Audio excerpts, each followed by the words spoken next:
El 6 de junio de 1996, en un barrio residencial de Dallas, Texas, hubo un crimen de una atrocidad sin precedentes. Un desconocido entró en esta casa y atacó a 2 niños pequeños y a su madre. La policía confiaba en que la ciencia les condujera hasta el agresor. ¡Mis niños! ¡Se mueren! ¡Se mueren! ¡Dios mío!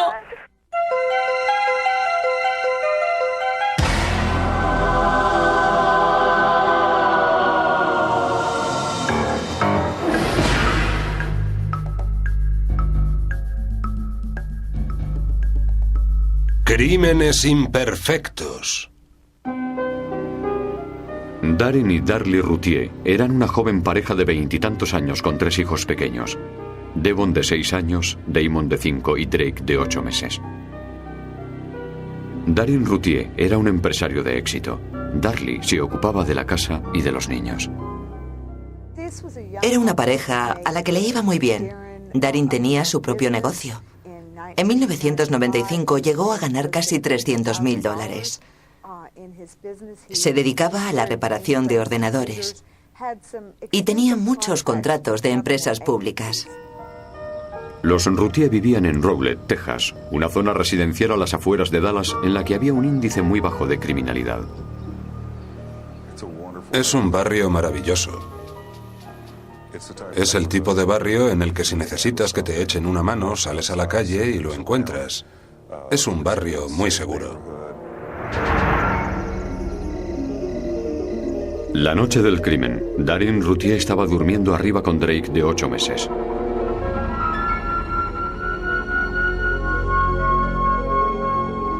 Abajo, en el cuarto de estar, los 2 hermanos mayores se habían quedado dormidos viendo la televisión. Su madre, Darlie, estaba dormida en el sofá. Hacia las 2:30 de la madrugada, un desconocido apuñaló a los niños y después despertó a Darlie, que sintió un cuchillo en la garganta. Tras un breve forcejeo, el desconocido huyó y Darlie llamó a la policía. ¿Emergencias, dígame? ¡Ha entrado alguien en mi casa! ¡Mis hijos y yo estábamos durmiendo abajo! ¡Ha entrado un hombre! ¡Ha apuñalado a mis hijos! ¡Y ha intentado matarme! Ha huido por el garaje y ha tirado ahí el cuchillo. ¡Mis hijos se mueren! ¡Se mueren! ¡Dios mío!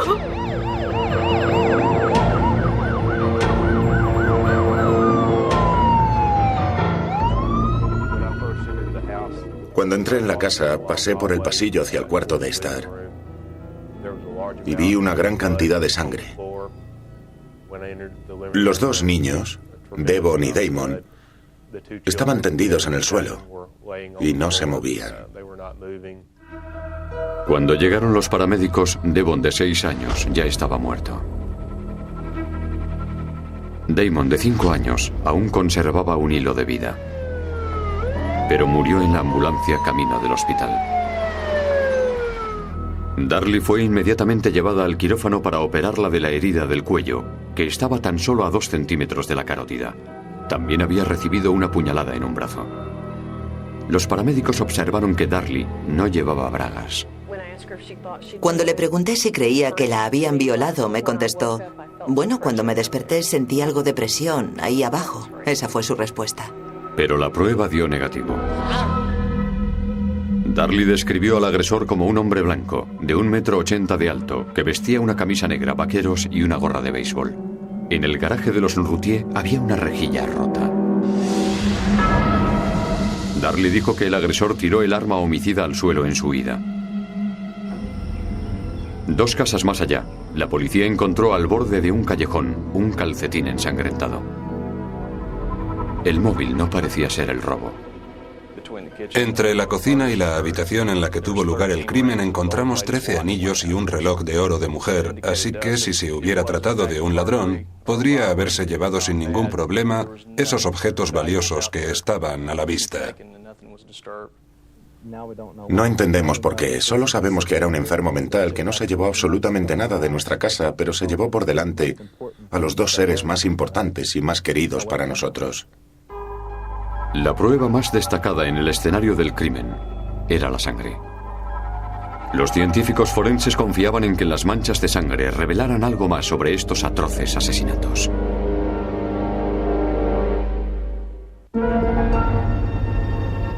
Al examinar la escena del crimen, la policía supuso que el agresor había entrado por la rejilla del garaje. Darlie Routier declaró que ella estaba dormida cuando el desconocido mató a sus 2 hijos. Darlie se despertó cuando sintió el cuchillo en su garganta. Hubo un forcejeo y el agresor huyó por el garaje. Darlie dijo que el hombre había tirado el arma homicida al suelo en su huida. Darin Routier declaró que él estaba arriba durmiendo con su hijo de 8 meses, Drake, y que se despertó al oír un ruido de cristales.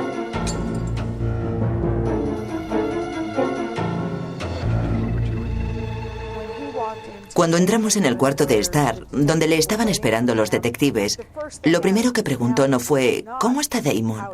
¿Cómo está Darlie? Fue ¿han visto a Darlie? ¿A que es muy guapa y tiene unos pechos fantásticos? Darin dijo que comprendía la reacción del tipo al ver a una mujer tan estupenda con unos pechos tan imponentes. A mi compañero también le pareció raro, teniendo en cuenta que acababa de perder a 2 de sus hijos y además en aquel momento no creo que supiera si Darlie iba a sobrevivir o no. En la cocina, la policía vio una caja de cuchillos con mango blanco. Había un hueco vacío. Parecía ser que el arma homicida, un cuchillo de 9 centímetros con mango blanco, procedía de la propia cocina de los Routier. La sangre del suelo fue fotografiada y recogida para hacer un análisis de ADN.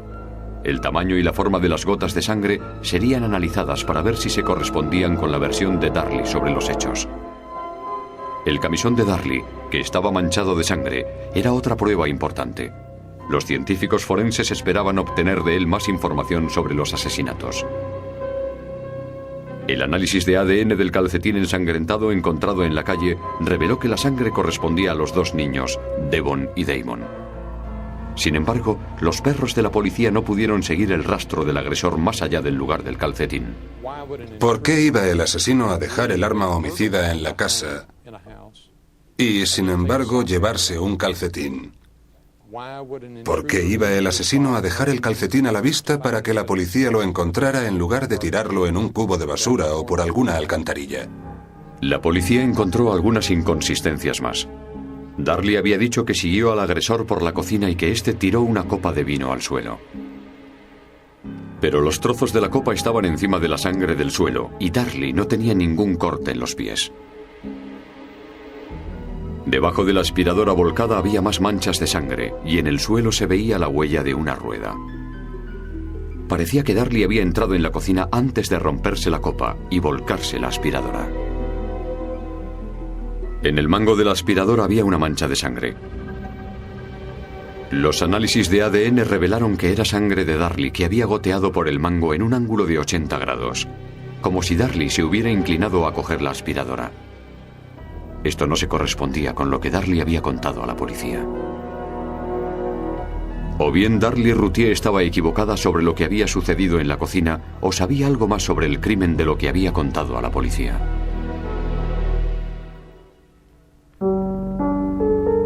El experto en manchas de sangre Tom Beeble fue el encargado de analizar las gotas encontradas en la casa de los Routier. Como coautor de un conocido libro de texto sobre los análisis de manchas de sangre, la misión de Beeble era interpretar lo sucedido siguiendo el reguero de sangre. Beeble observó que las gotas de sangre del suelo de la cocina tenían una forma circular, lo cual indicaba que procedían de alguien que estaba de pie o andando muy despacio. Darlie dijo que estaba en el sofá cuando sufrió la agresión y que sangrando atravesó la cocina corriendo tras el agresor. Pero si hubiera ido corriendo, las gotas de sangre habrían tenido una forma más elíptica y habrían dejado un reguero marcando la dirección de la persona en cuestión. Por otra parte, Darlie dijo a la policía que el agresor dejó caer el cuchillo en el suelo de la cocina, pero Tom Beeble no encontró ningún rastro del mismo. Mucha gente, incluido yo mismo, examinó el suelo en busca de alguna marca que hubiera dejado el cuchillo. Si había caído de punta, por el mango, de lado o como fuera. Pero no pudimos encontrar ningún tipo de huella. Si hubiera estado tan ensangrentado como estaba cuando lo encontramos, que sería lo normal, el cuchillo tendría que haber dejado alguna huella o prueba de haber caído al suelo. Pero no había ninguna. Barry Dickey es un experto en audio que fue el encargado de analizar la llamada telefónica de Darlie a la policía. Darlie había declarado que llamó desde la cocina y que no entró en el cuarto de estar ni en el garaje. Para realizar el análisis, Dickey aisló la voz de Darlie eliminando todos los ruidos de fondo. Alguien ha entrado cuando estaba durmiendo con mis hijos en el cuarto de estar. Alguien ha entrado y ha apuñalado a mis hijos. Me ha despertado. El sonido es absorbido o reflejado por los distintos elementos que hay en una determinada habitación. El sonido queda absorbido por una moqueta, por ejemplo, o reflejado en una superficie dura como el suelo de cemento de un garaje. En mi opinión, Darlie se había movido por al menos 3 habitaciones diferentes de la casa. Pasó por esas habitaciones muy rápidamente y no se quedó en ninguna de ellas mucho tiempo.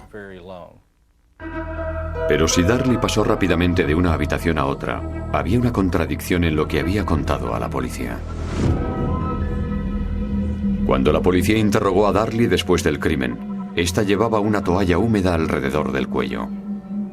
La policía se preguntaba si Darlie había usado la toalla para limpiar la sangre antes de que ellos llegaran.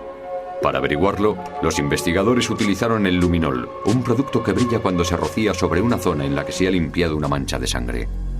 El luminol no reveló la existencia de sangre en el garaje, pero en la cocina ya era otra cosa. Después de oscurecer la cocina y aplicar el luminol, pudimos ver unas huellas de pisadas delante de la pila que nos pusieron los pelos de punta. Las huellas de pisadas que había delante de la pila de la cocina eran de Darlie. En el armario de debajo de la pila había sangre y el luminol reveló que había habido más sangre que se había intentado limpiar antes de llegar la policía. La presencia de sangre delante de la pila nos indicaba que alguien había estado allí delante durante bastante rato, sangrando y sin moverse. Delante de la pila habían caído gotas de sangre encima de las que ya había antes. El análisis de ADN reveló que la sangre pertenecía a Darlie. Los fiscales sospechaban que había sido allí mismo donde Darlie se hizo el corte en el cuello y en un brazo.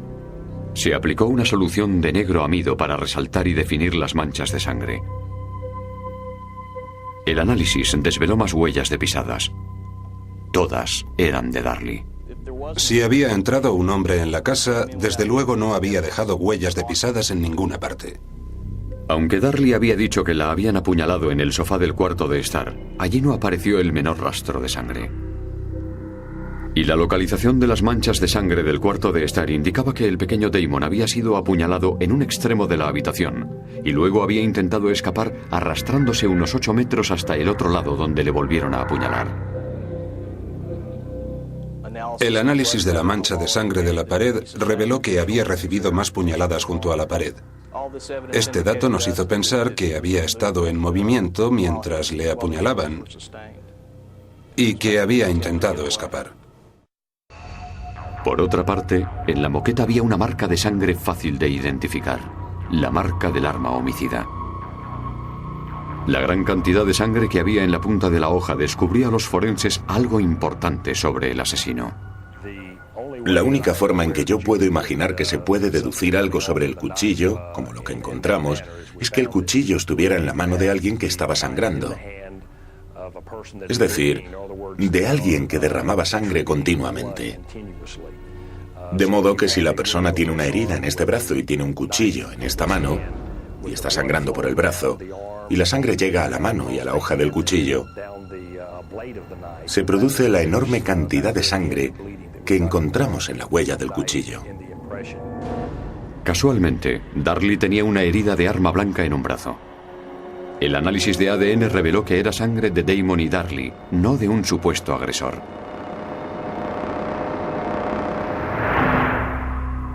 Darlie dijo que había recogido el cuchillo del suelo de la cocina y que lo había dejado sobre la encimera. No dijo nada de haberlo llevado al cuarto de estar. No había reguero de sangre, ni huellas dactilares, ni rastro de un sospechoso. Tal vez Peter Pan bajó por la chimenea y cometió el crimen, o quizá Tinkerbell, o sabe Dios. Pero no tenemos ninguna prueba de que alguien entrara por la ventana, cometiese el crimen y se marchara. La policía ya estaba convencida de que no entró ningún desconocido en la casa de los Routhier en la noche de autos.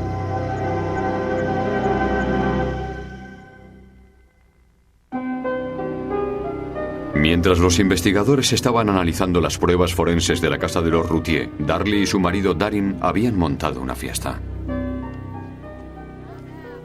¿Se nos permite hacer esto? Tan solo 8 días después de los asesinatos, los Routhier celebraron en el cementerio lo que hubiera sido el 7º cumpleaños de Devon.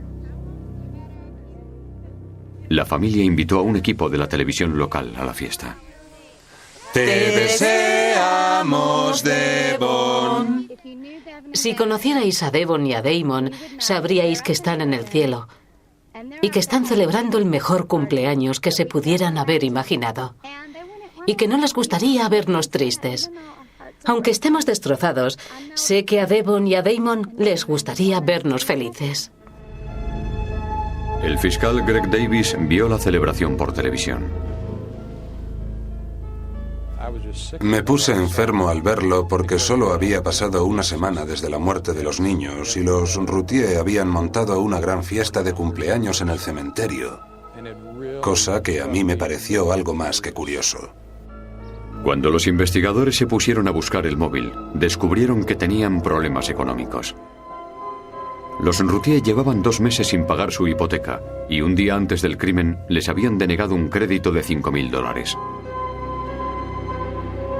Los Routhier tenían un seguro de vida de $5.000 por cada uno de sus hijos. En el dormitorio de los Routhier, la policía encontró una nota suicida que había escrito Darlie un mes antes, prueba de que Darlie padecía una depresión. En el Instituto de Ciencias Forenses del Condado de Dallas, Charlie Lynch descubrió una prueba definitiva que contradecía la versión de Darlie sobre la entrada en la casa de un desconocido. En uno de los cuchillos para pan de la cocina de los Routhier, Lynch encontró una varilla de fibra de vidrio y restos de goma. La rejilla de la ventana del garaje de los Routhier estaba hecha de haces de cloruro de polivinilo. El núcleo interior de los haces estaba compuesto de varillas de fibra de vidrio. La varilla de fibra de vidrio encontrada en el cuchillo de la cocina era idéntico a las varillas de fibra de vidrio de la cocina de los Routhier.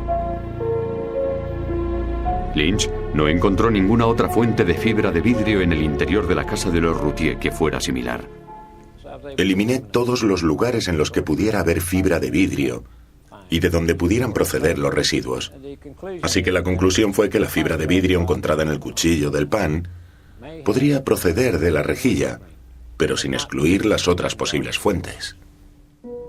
Y el polvo de residuos de goma encontrados en el cuchillo se correspondía con el polvillo que se produce al cortar una rejilla de fibra de vidrio. El experto en perfiles del FBI, Alan Bradley, estaba convencido de que no había existido tal intruso. Nunca hemos visto un caso en el que un asesino fuerce la entrada de una casa, entre en ella, coja un cuchillo y vuelva a salir de la casa y corte una rejilla para volver a entrar. Un comportamiento así es innecesario para llevar a cabo cualquier delito, a menos que se intente fingir un escenario para hacer creer a la gente otra cosa distinta. Y eso, desde luego, es un montaje. Los científicos ya sabían que en el calcetín encontrado en el callejón había sangre de los 2 hijos de los Routhier. Pero cuando lo examinaron más detenidamente, encontraron otra cosa: 2 fibras de poliéster. Al comparar estas fibras de poliéster con las fibras de la suela de las zapatillas deportivas de Darin, resultaron ser del mismo tipo. Y en el camisón de Darlie, los científicos encontraron manchas de sangre por detrás, cerca del hombro derecho. El análisis de ADN reveló que la sangre pertenecía a los 2 chicos. Algunas de esas manchas de sangre reflejaban el movimiento del objeto ensangrentado, que en este caso, en mi opinión, era el cuchillo. Al echar hacia atrás el cuchillo, la sangre cae por el extremo del mismo. Y naturalmente, si está lo bastante cerca y en alto, las manchas de sangre quedarán en la misma dirección, hacia arriba. La mancha de sangre apuntaba hacia arriba, lo cual reflejaba el movimiento de un cuchillo ensangrentado en la mano derecha de Darlie. Las pruebas forenses nos contaban una historia que era totalmente distinta a la que Darlie había contado a la policía. Los fiscales sostenían que los asesinatos habían sido premeditados y que Darlie había convencido a los niños para que durmieran con ella aquella noche en el cuarto de estar.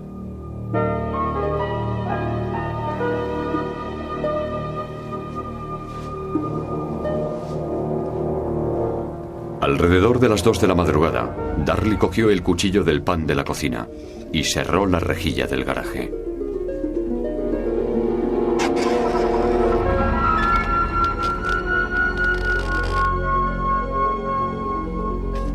Volvió a dejar el cuchillo en su sitio sin limpiar los residuos de fibra de vidrio que luego encontrarían los científicos forenses. Darlie utilizó el cuchillo más grande que tenía en su cocina para matar a sus 2 hijos. La mancha de sangre en el hombro derecho de su camisón situaba el arma homicida en la mano de Darlie. Se especulaba que tal vez Darlie se había quitado las bragas para aparentar una agresión sexual y que había dejado uno de los calcetines de Darin en el callejón para dar la impresión de que el asesino había salido corriendo.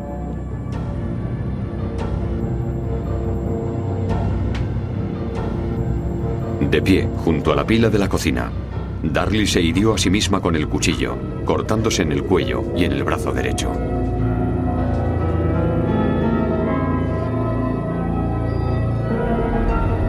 Entonces sucedió algo inesperado. Damon, de 5 años, aún estaba vivo, arrastrándose por el cuarto de estar. Las pruebas indicaban que fue apuñalado 2 veces más. La huella del cuchillo en la moqueta procedía de sangre de su herida en el brazo, que había goteado del cuchillo.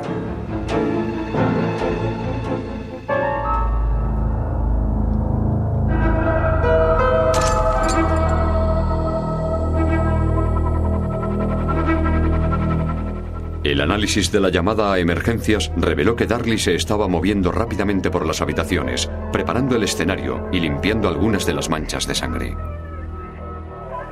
¡Ha entrado un hombre y ha apuñalado a mis hijos! ¡Y ha intentado matarme! Me he despertado, ha huido por el garaje y ha tirado ahí el cuchillo. ¡Mis hijos se mueren! ¡Se mueren! ¡Dios mío!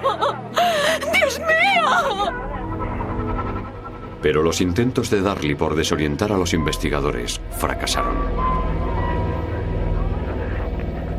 Resulta difícil explicarlo, pero esos niños le estorbaban. Eran un obstáculo en su estilo de vida y en sus ambiciones y en lo que le apetecía hacer. Y sencillamente tomó la decisión de que esos niños no le molestaran más. Darlie Routier fue detenida y acusada del asesinato de sus 2 hijos. Darin Routier negó toda implicación y no se presentaron cargos contra él. Patricia Springer describió el posible móvil en su libro Mi propia sangre. No hay motivo concreto para que Darlie hiciera eso. Era una combinación de cosas. No tenía nada que ver con el dinero. Tenía que ver con el número de embarazos y la enorme responsabilidad. Más tarde supimos que Darin no le ayudaba nada con los niños. Trataban de dar una imagen de familia perfecta y maravillosa. Todo lo hacían en familia. Pero esa vida familiar era una falsa historia que pretendían hacer creer a todo el mundo.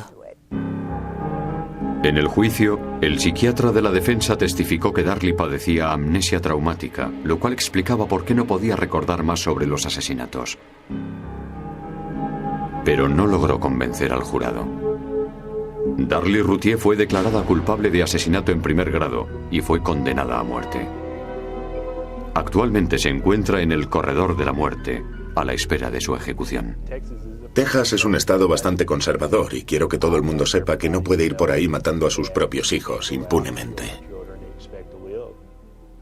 Yo creo que en este caso, Darlie recibió exactamente el castigo que merecía. Probablemente se le hizo más justicia de la que ella se merecía por lo que había hecho. Teniendo en cuenta los bárbaros actos que la llevaron ante un juez, Nosotros hicimos por ella todo lo que nos permitió el sistema. Pero sin duda merece estar en el corredor de la muerte y sin duda merece ser ejecutada algún día.